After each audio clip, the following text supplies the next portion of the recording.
एक दिन सुबह के समय दलपति नाम का एक युवा ब्राह्मण गांव के पास की नदी में नहाने गया, जैसा कि वह रोज किया करता था। सूरज अभी अभी निकला था और नदी पर अपनी सुनहरी किरणें बिखेर रहा था। पानी अभी ठंडा था।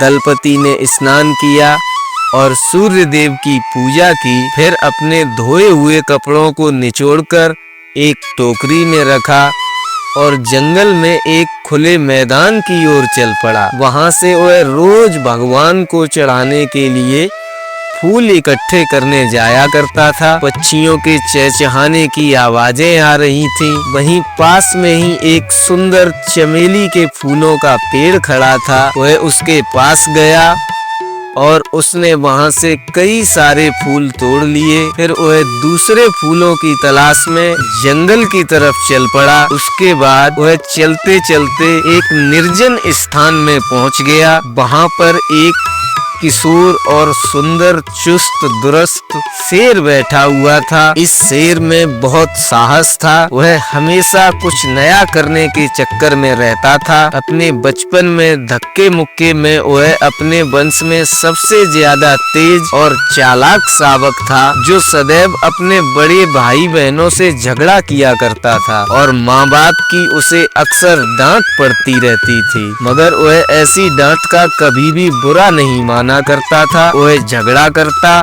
और हंसते हंसते थप्पड़ भी खा लिया करता था। जब वह बड़ा हो गया तो वह अपनी मर्जी का मालिक स्वयं ही था। वह उसी सुबह उस जंगल में आ गया था। शेर ने जंगल में इधर उधर देखा तो उसे दलपति नहीं दिखाई दिया, क्योंकि दलपति एक पेड़ के पीछे छिप गया था। उसी समय शेर की नजर एक गधे पर पड़ी। उसे देखते ही शेर ने सोचा, वाह, ये तो बहुत बढ़िया भोजन रहेगा और दिन की शुरुआत भी अच्छी होगी। इसी विचार से उसने बड़ी जोर से चटखारा लिया। उसकी आवाज सुनते ही गधे ने अपने कान खड़े कर लिए। अब शेर बड़ी शान से गुर्राया और बदकिस्मत गधे की ओर झपटा। शेर जैसे ही गधे की ओर झपटा तो शेर के पकड़ पाने से पहले ही गधे ने उसे ऐसी जोर की दुलत्ती मारी कि शेर बहुत दूर जाकर गिरा और उसकी शानदार दहाड़ एक चीख में परिवर्तित होकर पिनपिनाहट में दब गई। और जब शेर पीड़ा तथा चोट की दशा में हक्का बक्का सा लेटा हुआ करा रहा था तो गधा पलटा और बिना आगे पीछे देखे सरपट भाग गया। वह भागते हुए ऊंचे ऊंचे ठहाके लगाता जा रहा था, मगर किसी को यह नहीं पता था कि वह हंस रहा है या केवल अपने स्वामी को पुकार रहा है। अब जब दलपति ने शेर की दहाड़ सुनी तो वह जल्दी से उस विचित्र घटना को देखने के लिए वहां पहुंच गया।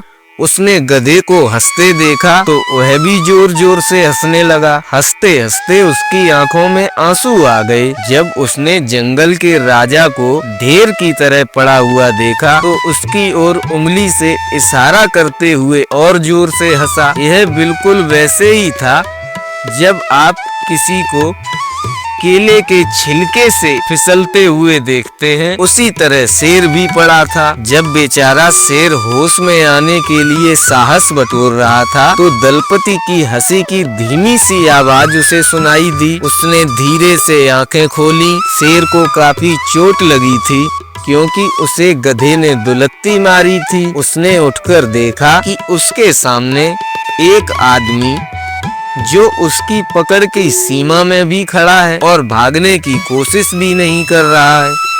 सबसे बुरी बात ये कि हंसने की आवाज उसी की थी और वो शेर की ओर देखकर हंस रहा था। शेर ने आंखें झपकाई और सिर को झटका दिया। फिर इधर उधर देखा, उसे हंसने की कोई और बात दिखाई नहीं दी। तब उसने गुस्से से पूछा, इतना हंसने की क्या बात है? अपने गालों से आंसू पोंछते हुए बिना सोचे समझे दलपति ने उत्तर दिया, तुम इस तरह पड़े हुए बड़े विचित्र लग रहे हो। इतना सुनते ही शेर को बहुत गुस्सा आया। वह पूंछ हिलाते हुए दहाड़ा। हालांकि उसे पीड़ा अभी भी हो रही थी, इसीलिए उसकी आवाज एकदम धीमी निकली थी। मगर जब उसने दलपति को हंसते हुए देखा तो वह दलपति की ओर झपटा। अचानक दलपति ने देखा कि वह जिस शेर का मजाक उड़ा रहा था वही बहुत गुस्से में उसकी तरफ आ रहा है। वह घबराया हुआ कुछ कदम पीछे की ओर हटा, मगर वृक्ष के तने से जा टकराया। शेर लगभग उसके ऊपर ही आ चुका था, लेकिन तभी दलपति एक पेड़ पर चढ़कर बैठ गया। अब एक बुद्धिमान शेर होता तो अवश्य ही चला गया होता, मगर यह अभी छोटा, नौजवान और मूर्ख था। इसके अलावा सुबह की घटनाओं से वह काफी खिन्न भी था, अतः उसने दलपति को पकड़ने का निश्चय कर लिया और पेड़ के नीचे ही बैठ गया। फिर शेर ने दहाड़ते हुए कहा, मैं तुम्हें जाने नहीं दूंगा जब तक तुम नीचे नहीं आते। दलपति चिल्लाया, मैं तुमसे डरता नहीं हूँ, बल्कि तुम तो मुझे पागल लगते हो। इससे शेर का गुस्सा और भड़क गया। उसने अपने दांत किटकिटाए और काफी देर तक जोर जोर से गुर्राता रहा। दलपति पेड़ से नीचे उतरने की कोशिश कर रहा था तो उसने देखा कि शेर की आंखें अभी उस पर ही टिकी हुई हैं। लेकिन दलपति को अब शेर की शक्ति और हिम्मत का अंदाजा लगाने का समय मिल गया था। यह एक नौजवान शेर था। उसे आश्चर्य हुआ कि वह इस तरह कितनी देर पेड़ पर बैठा रहेगा, क्योंकि नीचे शेर उसका इंतजार कर रहा है। तभी उसने सोचा कि यहाँ आसपास ही इस शेर के और परिवार वाले भी होंगे। ये सोचकर उसने बड़े प्रेम से शेर से कहा, देखो दोस्त, तुम्हारे माँ बाप तुम्हारा इंतजार कर रहे होंगे, तुम यहाँ से चले जाओ। शेर ने गुर्राते हुए कहा, तुम नीचे आ जाओ, मैं उनसे तुम्हारा परिचय करा दूंगा। तब दलपति ने मजाक उड़ाते हुए कहा, तुम ऊपर क्यों नहीं आ जाते, तभी हम ठीक से बात कर पाएंगे। शेर ने गुस्से से भरी अपनी आंखें उसी पर टिका रखीं और वहीं लेट गया। लेकिन दलपति बोलता गया कि अगर तुम खो भी जाते हो तो तुम्हें ढूंढने में तुम्हारे माँ बाप को कोई परेशानी नहीं होगी, लेकिन मेरे माँ बाप को यहाँ आकर मुझे ढूंढने में बहुत परेशानी होगी, इसलिए मुझे जाने दो, मैं घर जाना चाहता हूँ। इतना कहकर दलपति नीचे की ओर उतरने लगा और जैसे ही वह कूदने को हुआ, शेर फिर से उठ बैठा। तब दलपति ने उसे समझाते हुए कहा, शेर भाई, मुझे जाने दो, हम यहाँ सारा दिन नहीं बैठ सकते। खैर, मेरे लिए तो यह बड़ी बात भी नहीं है, क्योंकि मुझे तो व्रत करने की भी आदत है। मगर तुम क्या करोगे, तुम पूरे दिन भूखे रह पाओगे क्या? शेर, जो अभी उम्र का कच्चा था, पूरे दिन भूखे रहने की बात को सहन नहीं कर पाया। दलपति ने उसकी परेशानी को समझ लिया। वह फिर से बोला कि तुम अगर अभी नदी के किनारे जाओ तो तुम्हें निश्चित ही वहाँ हिरन या बकरियां मिल जाएंगी और तुम्हारा पेट भर जाएगा। शेर ने इस सुझाव पर विचार किया। उसे दलपति की बात उचित लगी, मगर वह गुस्से से बोला, लेकिन मैं तुम्हें नहीं जाने दूंगा। अगर मैं तुम्हें जाने देता हूँ तो तुम अपने सभी दोस्तों को बता दोगे कि मुझे गधे ने दुलत्ती मारी थी और मेरा मजाक उड़ेगा। तब दलपति बोला, यदि तुम्हें इसी बात की चिंता है तो मैं वादा करता हूँ कि यह बात मैं किसी को नहीं बताऊंगा। कृपा करके अब मुझे जाने दो। तभी नदी की तरफ से बकरियों के मिमियाने की आवाज आई तो शेर को दलपति की बात याद आ गई। उसने सोचा, बुद्धिमानी इसी में है कि इस ब्राह्मण को जाने दूं और सामने आई हुई इन बकरियों को मारूं और अपना पेट भरूं। शेर दलपति की ओर निर्दयता से देखते हुए बोला, मुझे मानव जाति के वादों पर भरोसा नहीं है, फिर भी मैंने तुम्हारी बात पर विश्वास करने का निर्णय लिया है। तुमने जो भी आज देखा है किसी को नहीं बताओगे, लेकिन अगर मुझे पता चला कि तुमने अपना वादा तोड़ा है तो मैं तुम्हें नहीं छोड़ूंगा। इतना कहकर शेर बकरियों की तरफ चल पड़ा। शेर के चंगुल से बचकर दलपति पेड़ से उतरा और तेज तेज कदमों से गांव की ओर चल पड़ा। उसने मन ही मन निर्णय किया कि अब वह रोज फूलों के बिना ही पूजा करेगा। शेर जब बकरियों का शिकार करके अपना पेट भर चुका, तब उसने सोचा कि अब उस ब्राह्मण को मुझे ढूंढना होगा कि कहीं वह मेरी बात किसी को बता तो नहीं रहा। फिर धीरे धीरे वह दलपति के गांव की ओर चल पड़ा और कुछ ही समय बाद वो गांव के काफी नजदीक पहुंच गया। गांव के बाहर वो कुछ घनी झाड़ियों के पीछे छिप गया और बाहर झांकता रहा। शेर ने लोगों को आते जाते देखकर दलपति के घर का पता लगा लिया और उसके घर के पिछवाड़े पर पहुंच गया। उसने वहां जाकर अंदर से आवाज सुनी।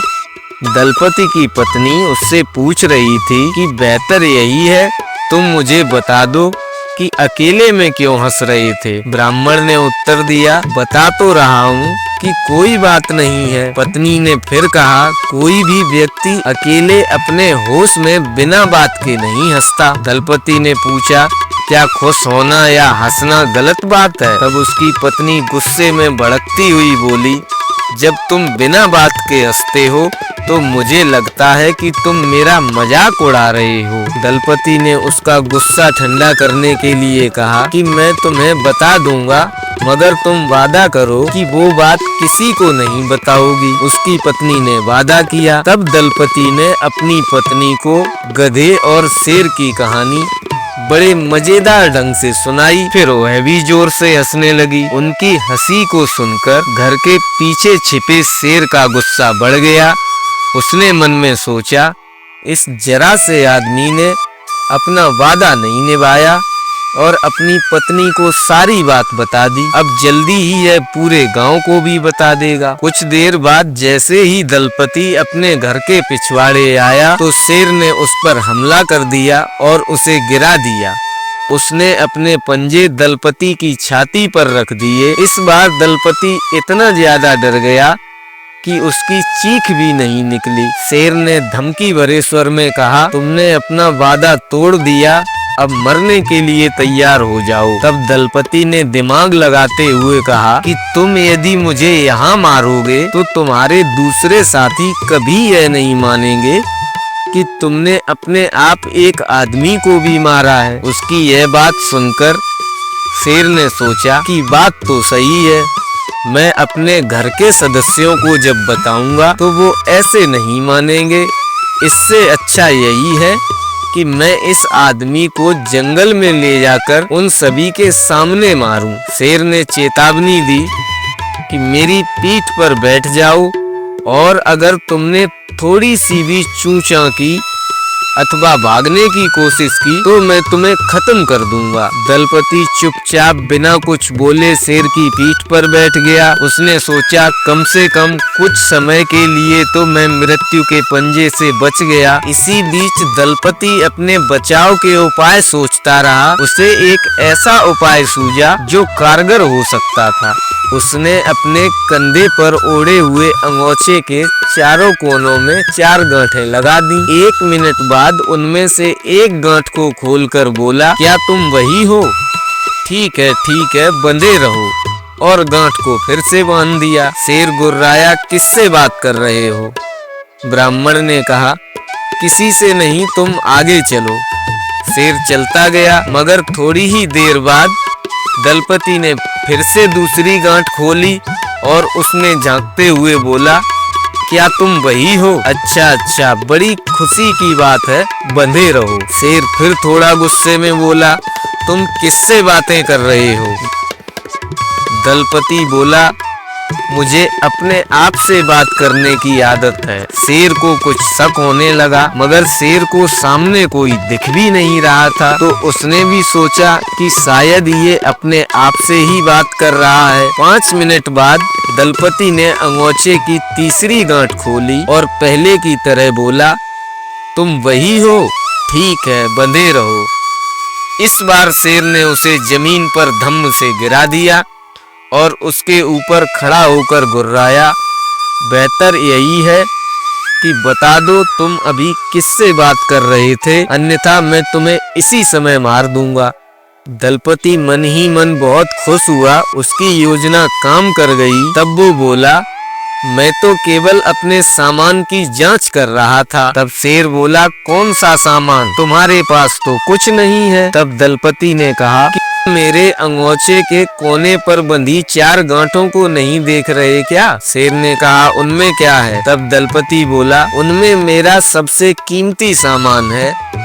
शेर ने कहा, मुझे भी बताओ क्या सामान है जिससे तुम बात भी कर सकते हो? तब दलपति ने कहा, क्या तुम्हें नहीं पता, हम मनुष्यों को पशु पालने का शौक होता है, तो कुछ लोग बिल्लियां पालते हैं, कुछ कबूतर, कुछ नेवले। शेर ने टोकते हुए कहा, ठीक है, मुझे समझ आ गया, लेकिन तुमने क्या पाल रखा है? दलपति जोश से बोला, मेरे पालतू तो सचमुच बिल्कुल असाधारण हैं। तुमने शायद इससे पहले इतने प्यारे, सुंदर और भोले पशु नहीं देखे होंगे। उन्हें देखते ही तुम्हें उनसे प्यार हो जाएगा। शेर ने कहा, बकवास बंद करो और मुझे बताओ तुम्हारे पास कौन से पशु हैं? दलपति अपने आप में मन ही मन हंसा।